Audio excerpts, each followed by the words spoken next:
9వ అధ్యాయం. ఆయన తన 12 మంది శిష్యులను పిలిచి, సమస్తమైన దెయ్యముల మీద శక్తిని అధికారమును రోగములు స్వస్థపరచు వరమును వారికి అనుగ్రహించి దేవుని రాజ్యమును ప్రకటించుటకును రోగులను స్వస్థపరచుటకును వారి నంపెను. మరియు ఆయన, మీరు ప్రయాణము కొరకు చేతి కర్రనైనను జాలినైనను రొట్టెనైనను వెండినైనను మరి దేనినైనను తీసుకొని పోవద్దు. 2 అంగీలు ఉంచుకొనవద్దు. మీరు ఏ ఇంట ప్రవేశింతురో ఆ ఇంటనే బస చేసి అక్కడి నుండి బయలుదేరుడి.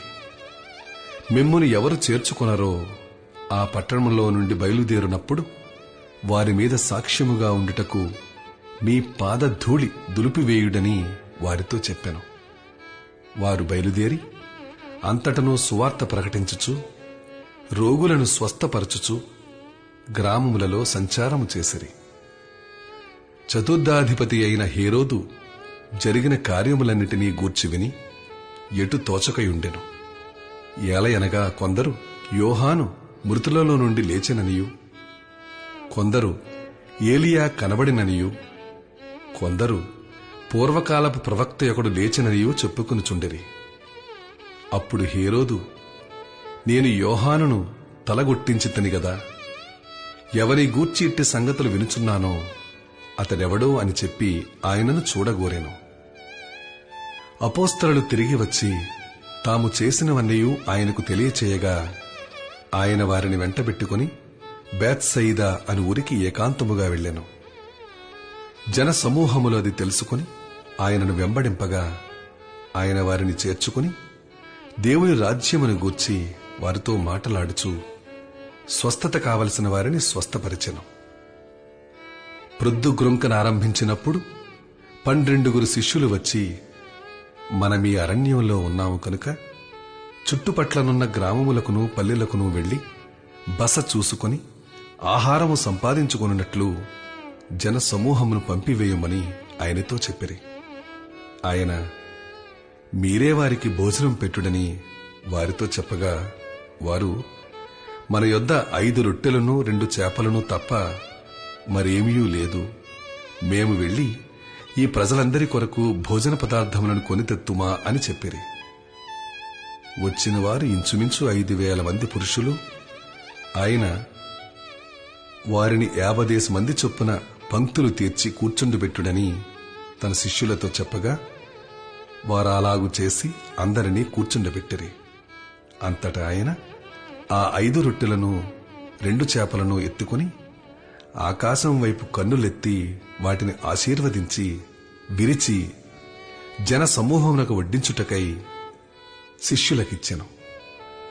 వారందరూ తిని తృప్తి పొందిన తరువాత మిగిలిన ముక్కలు 12 గంపెళ్ళెత్తిరి.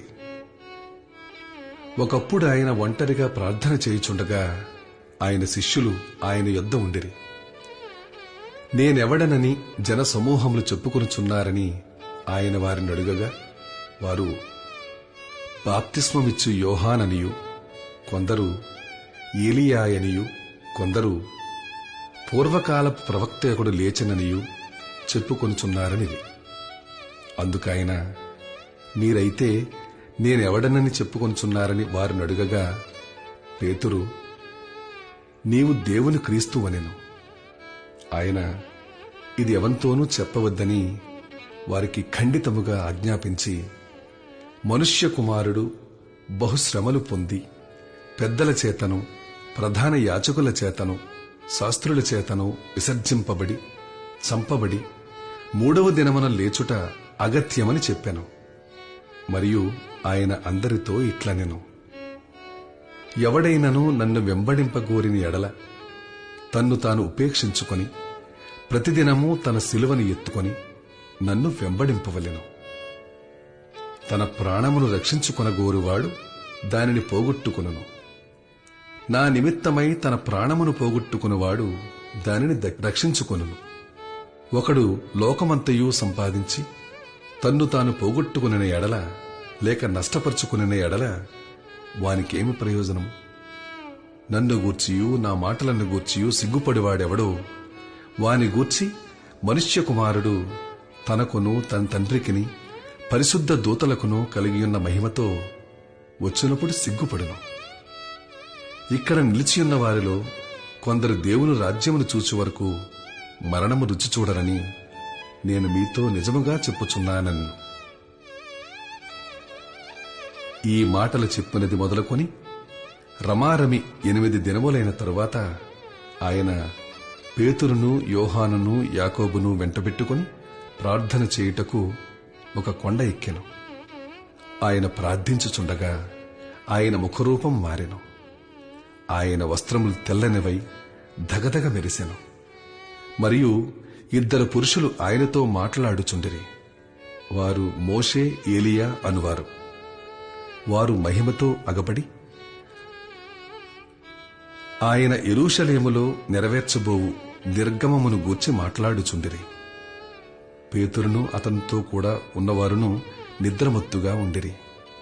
వారు మేలుకొనినప్పుడు ఆయన మహిమను ఆయనతో కూడా నిలిచియున్న 2 పురుషులను చూచిరి. ఆ 2 పురుషులు ఆయన యొద్ద నుండి వెళ్లిపోవచుండగా పేతురు యేసుతో, ఏలినవాడా, మనమిక్కడుండుట మంచిది. నీకు 1, మోషేకు 1, ఏలీయాకు 1, 3 పర్ణశాలలు మేము కట్టుదుమని తాను చెప్పినది తానెరుగకయే చెప్పెను. అతడీలాగూ మాట్లాడుచుండగా మేఘమొకటి వచ్చి వారిని కమ్మెను. వారు ఆ మేఘములో ప్రవేశించినప్పుడు శిష్యులు భయపడిరి.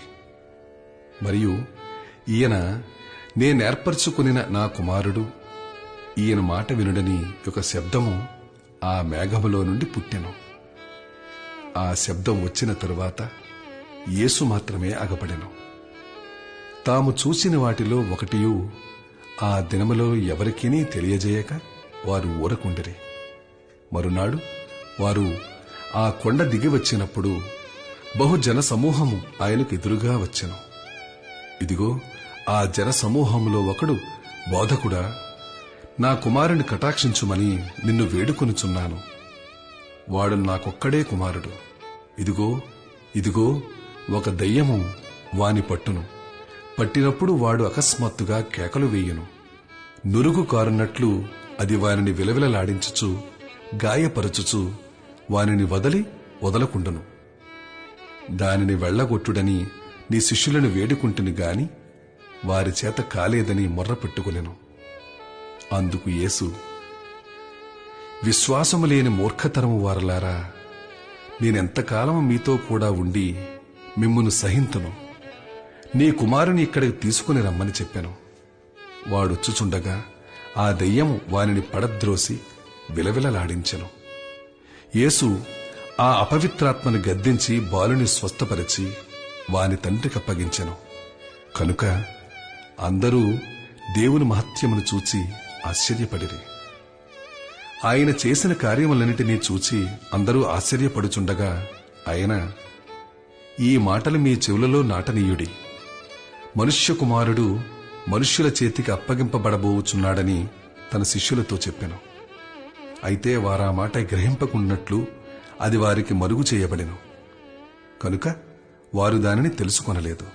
మరియు ఆ మాటను గూర్చి వారు ఆయనను అడుగవెరచిరి.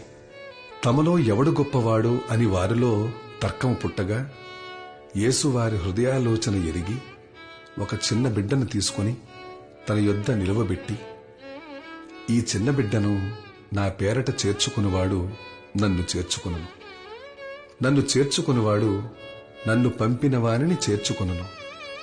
మీ అందరిలో ఎవడు అత్యల్పుడైయుండునో వాడే గొప్పవాడని వారితో చెప్పెను.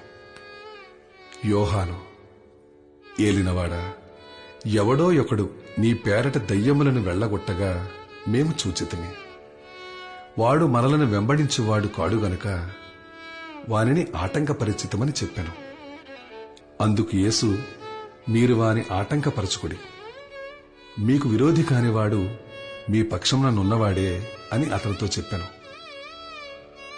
ఆయన పరమునకు చేర్చుకొనబడి దినములు పరిపూర్ణమగుచున్నప్పుడు ఆయన యెరూషలేమునకు వెళ్ళుటకు మనస్సు స్థిరపరచుకొని తనకంటే ముందుగా దూతలను పంపెను. వారు వెళ్లి ఆయనకు బస సిద్ధము చేయవలెనని సమరయుల యొక్క గ్రామములో ప్రవేశించిరి గాని ఆయన యెరూషలేమునకు వెళ్ల నభిముఖుడైనందున వారాయనను చేర్చుకొనలేదు.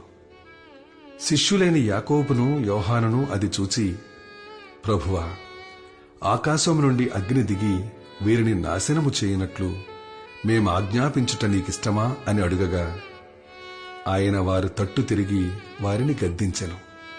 అంతట వారు మరి ఒక గ్రామమునకు వెళ్ళిరి. వారు మార్గమున వెళ్ళుచుండగా ఒకడు, నీవెక్కడికి వెళ్ళిననో నీ వెంట వచ్చేదనని ఆయనతో చెప్పెను. అందుకు యేసు, నక్కలకు బొరియలను ఆకాశ పక్షులకు నివాసములను కలవు, కాని మనుష్య కుమారునికి తలవాల్చుకొనుటకైనను స్థలము లేదని అతనితో చెప్పెను. ఆయన మరియొకనితో, నా వెంట రమ్మని చెప్పెను. అతడు, నేను వెళ్లి మొదట నా తండ్రిని పాతిపెట్టి వచ్చుటకు సెలవిమ్మని మనవి చేశాను. అందుకాయన, మృతులు తమ మృతులను పాతిపెట్టుకొననిమ్ము, నీవు వెళ్లి దేవుని రాజ్యమును ప్రకటించుమని వానితో చెప్పాను. మరి ఒకడు, ప్రభువా, నీ వెంట వచ్చేదును గాని నా ఇంటనున్న వారి యొద్ద సెలవు తీసుకుని వచ్చుటకు మొదట నాకు సెలవిమ్మని అడుగగా యేసు, నాగటి మీద చెయ్యి పెట్టి వెనుక తట్టు చూచువాడెవడునో దేవుని రాజ్యమునకు పాత్రుడు కాడని వానితో చెప్పాను.